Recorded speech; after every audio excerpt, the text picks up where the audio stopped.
सब लोग secret Wars के विलन के रूप में डॉक्टर डूम का नाम सुन रहे हैं, लेकिन कभी किसी ने सोचा है कि उस वॉर का असली इग्निशन पॉइंट किसी और से हो सकता है। एक ऐसी औरत से जिसका दर्द मल्टीवर्स तक हिला सकता है, एक माँ जिसका लॉस इतना गहरा था कि उसने खुद रियलिटी को बदल दिया। मैं बात कर रही हूँ वांडा की, वांडा मैक्सिमोफ, जिसे हम स्कारलेट विच के नाम से जानते हैं। वांडा की जर्नी किसी भी टिपिकल सुपर हीरो जैसी नहीं थी।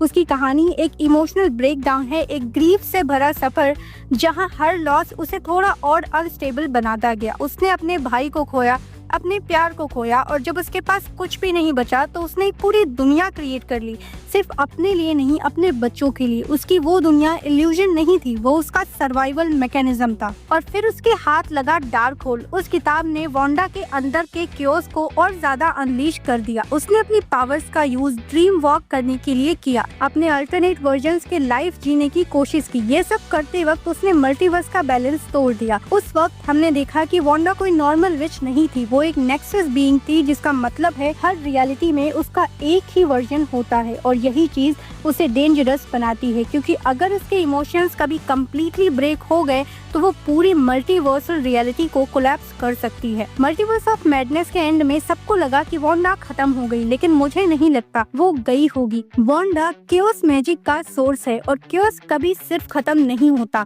वो फॉर्म बदलता है। और मुझे लगता है कि वांडा अभी भी कहीं है छुपी हुई, ये शायद खुद से लड़ रही है। लेकिन एक बात क्लियर है, वो दोबारा जरूर लौटेगी, पर इस बार वो सिर्फ अपने लिए नहीं आएगी। सोचो अगर वांडा सीक्रेट वॉर्स की शुरुआत करे तो क्या होगा। इमेजिन करो वो वापस आए सिर्फ अपने बच्चों को ढूंढने। हर रियलिटी में जहाँ विकन और स्पीड के अलग अलग वर्जन्स एग्जिस्ट करते हैं, कहीं वो विलन्स बने हो, कहीं किसी और ने उन्हें कंट्रोल किया हो, और वांडा उन्हें हर कॉस्ट पर वापस चाहती हो। इस डेस्परेशन में वो हर रियलिटी के लॉस तोड़ देती है। इस प्रोसेस में वो इनकर्जन्स ट्रिगर करती है, और यही इनकर्जन्स सीक्रेट वॉर्स का रीजन बन जाते हैं। टीवीए और लोकी जैसे कैरेक्टर्स ऑलरेडी मल्टीवर्स के कोलैप्स से फाइट कर रहे हैं। उन्हें क्योस मैजिक जैसे अनप्रेडिक्टेबल एलिमेंट का डर हमेशा से था। लोकी सीजन 2 में हमें टाइमलाइन लूम ओवरलोड होता दिखाया गया। इमेजिन करो अगर वांडा उस सिस्टम के बीच आ जाए तो हर टाइमलाइन क्रम्बल हो सकती है। वांडा की कहानी कॉमिक्स में भी कुछ ऐसी ही थी। House of M story line में उसने सिर्फ एक इमोशन के मोमेंट में पूरा म्यूटेंट काइंड हटा दिया था।